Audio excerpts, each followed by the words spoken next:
이미 누구나 다 알고 있고 이젠 누구도 속지 않을 거라 생각했던 일, 보이스피싱. 음성과 영상 등 데이터 저장 방식이 디지털로 바뀌면서 디지털 증거물이 급증했고 그중 가장 대표적인 것이 바로 스마트폰이다. 디지털 포렌식 감정 업무를 주로 하고 있는데요. 그 중에서도 지금 현재는 모바일 포렌식 업무를 주로 하고 있습니다. 보이스피싱 관련된 그런 것들을 모바일을 통해서 주고받고 있기 때문에 그런 기록들이 이제 남겨져 있었으니 그런 것들에 대한 분석을 들어오고 있습니다. 포렌식 첫 번째 단계는 데이터 확보다. 지금 이제 획득을 하는 과정을 하고 있는데요. 가장 중요합니다. 실제로 모바일은 실제로 획득에서 거의 성능은 거의 이제 80% 이상이라고 보시면 되고요. 이 획득을 빠르게 안에 있는 이제 메모리 전체에 있는 영역에 있는 데이터를 가져오는 게 제일 중요하고요. 획득은 데이터를 전체적으로 복제하는 작업이다. 악성 코드로 감염시켜 스마트폰을 좀비폰으로 만들고 사용자 몰래 개인 정보들을 빼낸 흔적을 찾는다. 예전에 비해서 이제 보이스피싱이 굉장히 이제 정교해졌습니다. 좀비 프로그램, 강수강발 프로그램이라고 하는데 처음 들어봤어요. 강수강발이란 말은. 강제 수신, 강제 발신을 줄인 말인데요. 강제로 수신을 땡겨올 수 있고 강제로 발신하게도 할 수 있고 이제 그때부터 이제 보이스피싱 성공률이 비약적으로 증가를 했거든요. 보이스피싱의 시그널을 찾아내야 한다. 등기소포 배송 또는 휴대폰 인증보호 앱 설치 등의 피해자가 어떤 관심 있을 만한 내용의 문자 메시지를 링크와 함께 전송하는 형태로 배포됩니다. 받은 문자 메시지의 링크를 클릭하는 순간 앱을 실행하면 개인정보를 입력하도록 유도를 하고 있고요. 개인정보를 입력하고 나면 검찰청이라든지 대출사로부터 확인전화 명목 또는 대출 상담 명목으로 전화가 걸려오게 됩니다. 악성 앱의 설치를 유도해 휴대폰을 제어한다. 이 검사 수가 0부터 해서 쭉 증가를 하는데 실제로 검사를 수행하는 게 아니고요. 그 시간 동안 통화 기록이라든지 아니면 전화번호부, 문자 수발신 내역을 특정 서버로 전송하게 됩니다. 정보를 탈취하는 기능 외에도 사용자의 휴대폰을 조작해서 와이파이 기능을 켜거나 GPS 좌표도 보내도록 되어 있고요. 타겟이 된 피해자의 스마트폰을 통해 실시간으로 행동을 촬영, 전송할 뿐만 아니라 몰래카메라처럼 활용하기도 한다. 그들은 나날이 교묘해지고 악랄해지고 있다. 보이스피싱 덫에 걸린 피해자들은 금전적인 피해뿐만 아니라 삶을 통째로 파괴당하고 있다. 코로나 이후로 전화 사기 관련된 사건들은 거의 곱절로 늘었습니다. 약 4,000건씩 처리했던 건들이 7,000건 정도로 늘었어요. 거의 한 2배 정도. 계속 늘어나고 있습니다. 저희가 지금 처리된 게 한 12,000여 점 정도 처리를 하고 있어요. 이런 식으로 해서 12,000여 점이 있는 거죠. 음성 파일이 하나 왔어요. 사건 기회를 보면 이제 타겟 음성이 다음 이제 시작됩니다. 네, 안녕하십니까. 사건 담당분이 진행관을 부탁드리는 이동열 검사입니다. 성함하고요. 사건 번호 좀 말씀해 주시겠어요? 보이스피싱 조직을 검거를 했는데 본인은 이번에 처음 해서 걸린 거다라고 해서 과연 기존에 저희가 가지고 있던 DB에 없는 진짜 초범인지 아니면 그간 많이 보이스피싱 범죄를 저질렀던 재범을 했던 사람인지 12,000여 개 파일을 로드시켜서 저희가 유사도는 6.2를 기준으로 같다 틀리다를 보통 판단을 하고 있거든요. 그래서 이거를 기준으로 어느 정도 보면 사람의 음성에도 지문처럼 개개인을 식별할 수 있는 성문이 있다. 따라서 국가수 데이터베이스에 저장된 보이스피싱범들의 음성을 분석해보면 그간 몇 건의 범죄를 저질렀는지 알 수 있다. 나왔습니다. 네, 나왔습니다. 4개가 출력이 됐어요. 검출이 됐어요. 유사도가 굉장히 높은 파일 4개가 나왔다는 걸로 봐서는 그 범인이 거짓말을 하고 있다라는 한번 들어보실까요? 네, 안녕하십니까. 사건 담당분이 진행관을 부탁드리는 이동열 검사입니다. 성함하고요. 사건 번호 좀 말씀해 주시겠어요? 아니, 수고하십니다. 저는 서울중앙지검의 이민재 수사관이고요. 본인 개인정보 유출 관련해서 몇 가지 확인차 연락드렸습니다. 메모 가능하세요? 네, 서울중앙지검이고요. 네, 진행범죄 수사 1팀이고요. 이민재 수사관입니다. 네, 여보세요? 네, 안녕하세요. 그 사건 담당하고 있는 진영문제수사팀의 이동열 검사라고 합니다. 네, 이거 이동열 검사 같은 경우에는 증거물하고 동일하죠. 사칭인 명이 똑같았어요. 이동열에도 이동열. 수사관과 검사 역할을 오갔던 보이스피싱범의 정체가 마침내 드러나기 시작했다. 저희가 NR 번호가 신고 접수된 날짜랑 좀 매칭이 되는데 이 NR 번호 같은 경우는 좀 많이 옛날 번호예요. 이거는 한 3, 4년 전부터 범행을 해오지 않았나 이렇게 추정이 됩니다. 일반적으로 사칭 기간의 경우에는 수사관 역할과 그 검사 역할을 나눠서 보통 보이스피싱이 이루어지는데 수사관 사칭하는 사람이 피해자를 현혹시킨 후에 전화를 끊지 않고 연속적으로 해서 검사 사칭한 사람을 바꿔주게 됩니다. 네, 여보세요? 신일권이 맞아요? 네, 수고하셨습니다. 저는 서울중앙지검의 임현주 수사관입니다. 잠시만요, 검사님께서 답변해 주실 거니까요. 일단은 전화 끊지 마시고 잠깐만 대기하실게요. 네. 네, 내장도 받았습니다. 정우정 검사라고 합니다. 정우자, 중자, 정우정 검사라고 해요. 메모해 주세요. 이런 식으로 검사 사칭하는 사람이 나타나게 됩니다. 보이스피싱 조직 특성상 이제 조직화가 돼 있고 했던 그 사기범들이 쭉 이어서 해오기 때문에 기존에 있던 파일명에다 인덱스를 추가를 해놨거든요. 그러니까 가령 예를 들어서 파일명에 언더바 01 하면은 저희가 수사관, 02 하면 검사 이런 식으로 저희가 DBR을 구축을 해놨을 때 첫 번째 파일에서 수사관 역을 했던 01번과 검사 역을 했던 02번 목소리. 그런데 02번의 목소리는 또 다른 사건 파일들에서도 들렸다. 여러 개의 파일에서 02번의 목소리가 나왔고 그는 역할을 바꾸면서 제2, 제3의 공범들과 범행을 계속 저질렀다. 이런 수법으로 보이스피싱 조직은 교묘하게 수사망을 피해갔는데 저희가 이번에 개발한 프로그램으로 돌렸을 때 군집 분석을 했을 때 서로 같은 동일 화자끼리 묶어주는 이제 기능을 이 프로그램에서 제공을 하는데 동일한 파일 이름이면 서로 같은 조직으로 묶게끔 하는 그런 원리로 12,000여 개의 파일에서 보이스피싱범들의 목소리를 분석해 동일한 목소리를 찾아 분류했고 다른 범죄 음성 파일들과 대조해 한 조직에 몇 명이 속해 있는지까지 파악이 됐다. 다른 각각의 사람이지만 한 파일에서 파생되어 있는 게 있기 때문에 이렇게 많은 주변에 이렇게 많은 파일들이 서로 연결이 되어 있다. 근데 여기 보면 또 얘가 다른 쪽하고도 연결이 되죠. 그러니까 얘가 결국에 조직인 거죠. 예컨대 한 보이스피싱 전화에서 수사관 역을 맡은 01과 검사 역을 맡은 02가 각자 다른 곳에서 가담한 범죄까지도 찾아낼 수 있다는 것이다. 국가수의 이런 보이스피싱 음성 분석은 세계 최초로 범죄 가담자 그룹화를 구현할 수 있게 했다. 어떤 큰 조직에 있다 하더라도 이 점조직으로 구성되어 있는 이 조직 수를 카운팅했을 때 한 220여 조직으로 되어 있다라고 저희는 그렇게 보고 있습니다. 이렇게 조직도를 만들어내면 그동안 실체를 파악하기 어려웠던 보이스피싱 조직을 추적할 수 있게 된다. 굉장히 중요하죠. 정말 중요합니다. 왜냐하면은 보이스피싱 조직원이 실질적으로 이 조직에 있다가 다른 조직에 가는 경우들이 굉장히 많아요. 실적이 좀 부진하거나 성향이 안 맞거나 이랬을 때 이제 다른 조직으로 들어가는 경우가 많은데 저희가 현재 근거한 이 조직 과거의 음성 파일들 찾으면은 과거에 다른 조직에서 다른 유형의 범죄를 했다는 걸 밝힐 수 있기 때문에 또 새로운 조직원들을 검거할 수 있고 중요한 증거 자료죠. 범죄는 계속 진화한다. 전 처음 본 케이스가 하나 있거든요. 처음 본 케이스. 이 마약이라는 워딩이 처음 나왔어요. 이라는 이런 그 클럽이 있는데요. 클럽 자체에서 이제 그 마약을 한다라는 이런 그 첩보를 조금 받아가지고 현장 급습을 했고요. 쪽으로 직접 들어오시게 되면 고급실에서 그 조사받으셔야 돼요. 아시겠죠? 최근에는 사회적 이슈를 좀 이용해가지고 이제 마약이라는 단어가 피해자들을 좀 속이는데 많이 활용을 하고 있죠.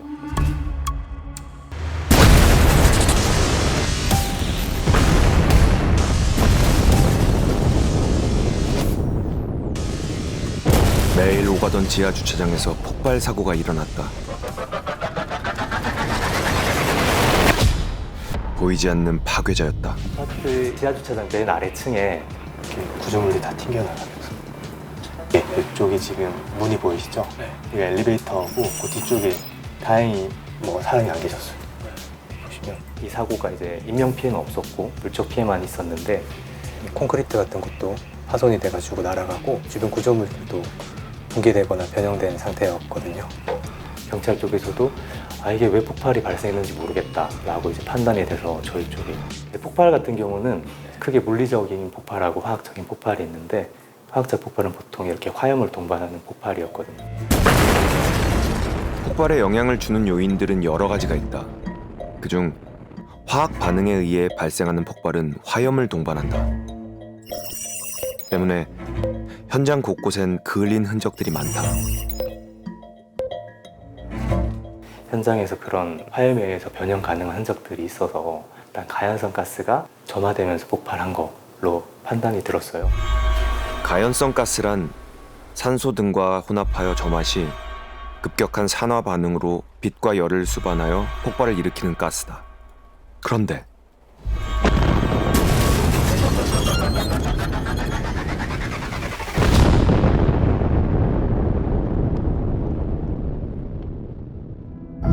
두 번째 또 폭발 사고가 났어요. 여기 벽 이 안쪽이에요. 여기가 폭발 지점이 안 보이거든요.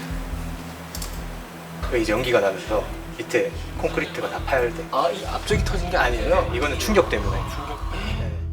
상가와 아파트 서로 다른 곳이지만 폭발의 형태가 비슷했다. 구조물 일부가 붕괴될 정도로 폭발이 매우 컸는데 두 사고의 발화 지점은 모두 한 곳으로 동일했다. 예, 여기서 일단 최초 점화가 됐다라고 보여지고 지하 주차장에 있는 전기 제어반이 발화 지점이었다. 이 제어반에 있는 여러 개의 이 전기적인 장치들이 있는데 특히 이제 배수 펌프 기동을 위한 전자 접촉기가 위치해 있습니다. 요거거든요. 요거 두 개 배수 펌프 각각에 전자 접촉기가 있고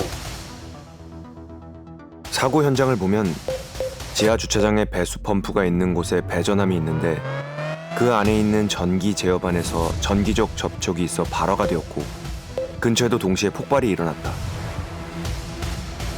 펌프 제어 시설인 배전함의 구조를 보면 가장 아래 물을 모아두는 집수정이 있고 위쪽엔 전기 제어반이 있다. 건물 지하에는 보통 이런 집수정이 있다.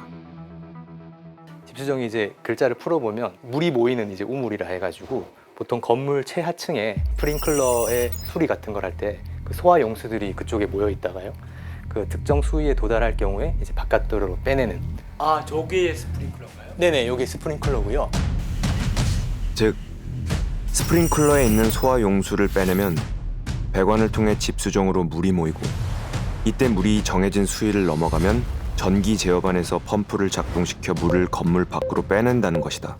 스프링클러 배관에서 가연성 가스가 나왔을 것 같다. 근데 저희가 일반적으로 스프링클러라는 게 그런 화재를 방지하는 목적으로 사용하는 설비잖아요. 근데 그 안에서 이제 가연성 가스가 나올 것 같다라고 생각이 들었죠. 안전을 위한 시설이 사고의 원인이 될 수 있다는 건 예상하지 못했던 일이었다. 대부분 이런 그 가지 배관이라고 하는 한 1.2메가파스칼 미만의 압력을 가진 배관들은 탄소 강간이라는 걸 쓰게 되고요. 그게 이제 부식을 막기 위해서 배관 안쪽에다가 아연 도금이라는 코팅을 하게 됩니다. 스프링클러에서 가연성 가스가 발생하는 이유는 바로 배관 때문이었다. 근데 소화 용수가 항상 충진되어 있으면 그 아연 도금이랑 화학 반응이 일어나면서 수소가스가 배관 안에서 계속 쌓이게 됩니다. 근데 국내에는 대부분 이제 탄소 강간, 그 탄소 강간 안에 아연 도금으로 코팅되어 있는 배관을 많이 쓰고 있습니다. 지금 보시는 이 배관 쪽을 통해 가지고 저희 안쪽에 있는 집수정 쪽으로 물이 한 곳에 모이게 되는 그런 구조로 되어 있습니다. 스프링클러에서 발생한 수소가스가 관을 통해 물과 함께 집수정으로 모이게 된다. 이때 전기 제어반이 점화원, 즉 불씨 역할을 하게 되는데 이 안에서 정기적인 그 스타트로 발화가 시작이 되면 폭발 범위를 형성하고 있던 수소가 동시에 거의 순식간에 이제 연소가 되면서 주변 구조물들이 파손되게 되죠.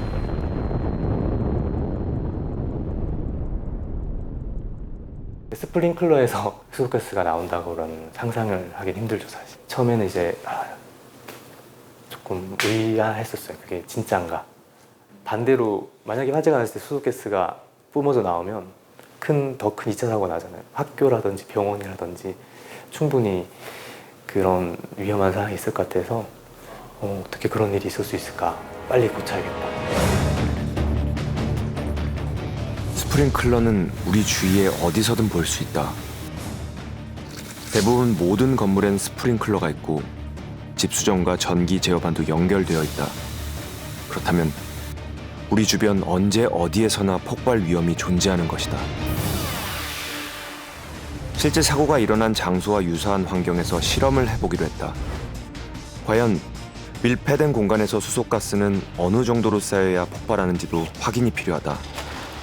이 안에 이제 수소 농도 측정하는 거랑 점화 장치를 해놓고 임시 챔버 내부에 수소가스를 넣어가지고요. 어느 정도의 그 폭발 범위가 됐을 때 점화 장치로 이제 폭발을 한번 해보려고 하는 실험입니다. 수소 농도 나오는 거를 보고서 수소 농도 10%일 때 한번 점화 스파크를 누르고 30%일 때, 40%일 때 이렇게 한 번씩 눌러보려고 합니다. 근데 이제 언제 터질지는 모르니까 그때 맞춰서 한번 해보려고 합니다. 이론적으로는 수소가 공기 중에 4에서 75% 범위 내에 있으면 연소가 된다고 한다.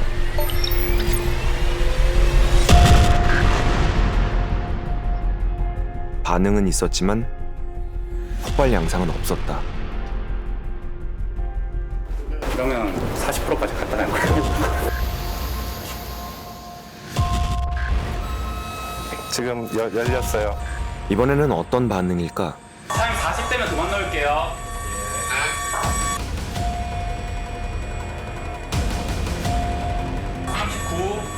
39.8. 전화해주세요. 점화하겠습니다.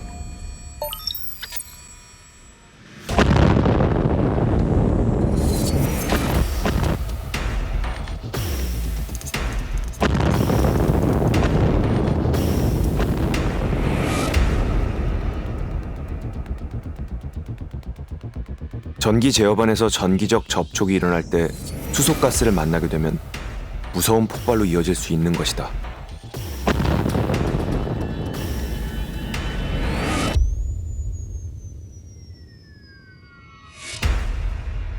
우리나라 건물에 네네. 이런 대책이라든가 이런 것들이 네. 잘 갖춰져 있나요? 지금은 없는 걸로 알고 있습니다. 네. 아직 몰라서 그런 건가요? 예, 맞습니다. 대체적으로 이 수소가스가 스프링클러 배관 내부에서 생성된다라는 거를 거의 모르시고 계시고 있고요. 따라서 폭발 위험이 항상 있다라고 지금 국내 대부분의 이 건물은 그런 상황이라고 보시면 되는데 아직은 대부분 모르고 있습니다. 어디에나 있는 스프링클러. 하지만 지금 당장 스프링클러 배관을 모두 교체할 순 없다. 위험을 막을 방법은 있을까?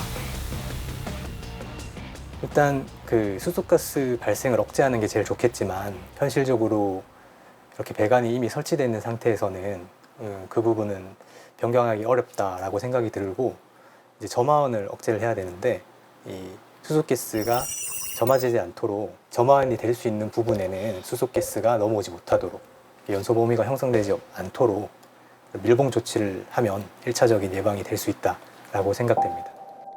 전기 제어반의 도관을 막으면 수소가스가 넘어오는 것을 막을 수 있기 때문에 예방책이 될 수 있다는 것이다. 그런 걸 예방하기 위해 가지고 현재 이제 소방청하고 요거를 이제 제어하고 통제하는 관리하는 소방청이랑 지금 이야기를 해나가고 있습니다. 근데 뭐 어떤 법규를 개정해야 될 부분 개정하고 그 다음에 작업하시는 분들이라든지 건물을 관리하시는 분들한테 조금 더 안전하게 스프링클러 시설을 사용할 수 있도록 이야기를 하고 있습니다. 원인을 찾았으니 이제부터가 시작이다. 이 건은 좀 이례적인 상황인 것 같긴 해요. 자살이 아닐 수도 있다. 술이 취해서 시비가 붙었고 주로 얼굴을 많이 가격을 했고 살아남아있는 사람들을 위해서 일하는 사람들이고 굳이 또 묵을 조를 필요가 있었을까? 죽음의 이유, 다른 이유는 또 없는지. 목에 약간 눌린 자국 같은 게 있는 끈이나 뭐 이런 걸로 뚫는 건지 끝까지 한번 가봐야 되겠다. 위장된 상황에서 그거를 밝혀내는 건 부검이거든요. 의심을 갖고 그 의혹을 용기 있게 제기했을 때 기꺼이 그 게임 체인저가 될 거예요.